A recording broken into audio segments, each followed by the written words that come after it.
Amakimbirane abera mu ngo, ihohotera rikorerwa b'igitsina gore ni kimwe mu biza kwisonga mu mbogamizi umunyarwandakazi afite magingaya ngo ihame ry'uburinganire n'ubwuzuzanye rigerweho nk'uko inzego zikuriye abagore zibigaragaza. Bamwe mu bagore iri hohoterwa n'amakimbirane abera mu ngo babitwerera ubukene bugaragara mu ngo, ngo ibyo bigatuma iterambere ry'urugo rigenda bigura intege. Ikindi kandi ngo nuko uburinganire n'ubwuzuzanye hari ababifata uko bitari, ku bwabo ngo kuba umugore yakora akiteza imbere byahosha ubwumvikane buke bemeza ko bugenda bugabanuka.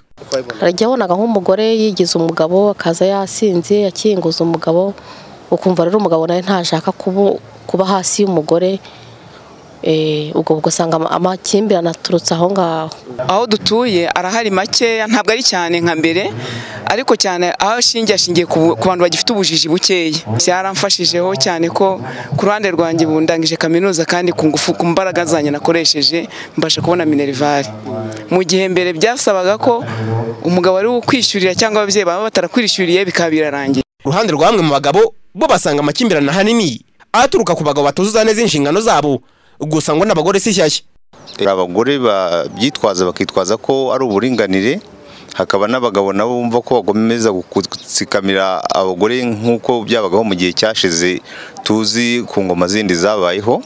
Ariko noneho nko muri iki gihe iyo turebye muri leta y'ubumwe tukareba uburyo twimakaza uburenganzira bwa muntu uwo ari we wese, ariko nanone ntihaburemo utwo tubazo kubera hari bamwe biroshye mu biyobyabwenge, bagera mu rugo ubwo bakibagirwa inshingano zabo. Kuba abagore n'abagabo basa naho bitana ba mwana mu bakurura amakimbirane yo mu ngo, Senateri Gakuba Jeanne d'Arc, Visi Perezida wa Sena y'u Rwanda, asanga hagikenewe inyigisho ku bitsina byombi, gusa ngo bigahera mu bakiri bato. Rero n'urugendo nukomeza kwigisha abagabo, kwigisha abagore, kwigisha cyane cyane abana b'abahungu, akumva ko kuba umuhungu bitavuze kwicara ngo bakoze ibirenge bagutekera bakorera ibintu byose nkaho utazi kubyikorera. N'umukobwa nawe ngo yumve ko natangira gupfundura amabere ari ukurindira kurongorwa kandi nawe ntacyo arigezaho. Ngira ngo ni sosiyete yacu iragenda itera imbere, iragenda ihinduka, ariko tugomba kubigendamo neza twubahiriza indangagaciro zacu z'ubunyarwanda. Magingaya ubushinjacyaha bukuru bubarura amadosiye y'ibyaha by'ihotera ahanini ishingiye ku gusambanya abana b'abakobwa arenga 1900. Icyakora Minisiteri y'Uburinganire n'Iterambere ry'Umuryango ivuga ko mu kwezi kwa hari umugore igiye kwigisha abana bakiri bato bari mu mashuri imikorere y'imibiri yabo mu gukumira ihotera ribakorerwa, ariko bakanirinda inda zitateguwe. Gusa ku ngingo yo kwiteza imbere kw'abagore, inzego zibahagarariye zigaragaza ko mu mwaka wa 2016 abagore bizigamiye ku kigero cya 81%. Nk'ubu ku munsi nk'uyu nguyu hari ikintu kidasanzwe baba bateganyirije umudamu wawe?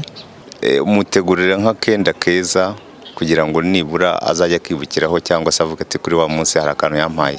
Aha ni hamwe mu murenge wa Kinyinya mu karere ka Gasabo, ahabashije kwizihizwa umunsi mpuzamahanga w'abagore ku rwego rw'uyu mujyi wa Kigali. Bamwe mu bagore twahasanze bakaba bavuze yuko kuri ubu ngubu batagihura n'ihohoterwa ndetse n'amakimbirane mu ngo akaba agenda agabanuka. Kuri ubu ngubu bakaba barihangiye imirimo itandukanye irimo ubukorikori ndetse harimo n'ibikapu bikorerwa hano mu Rwanda. Kuri ubu ku bwabo bakaba bavuga yuko biteje imbere batakiretse amaboko ku bagabo babo, bakabona yuko kuba biteza imbere bakagira ibyo bakora ntibareka amaboko ku bagabo babo ari bizatuma ayo makimbirane yo mu ngo agabanuka.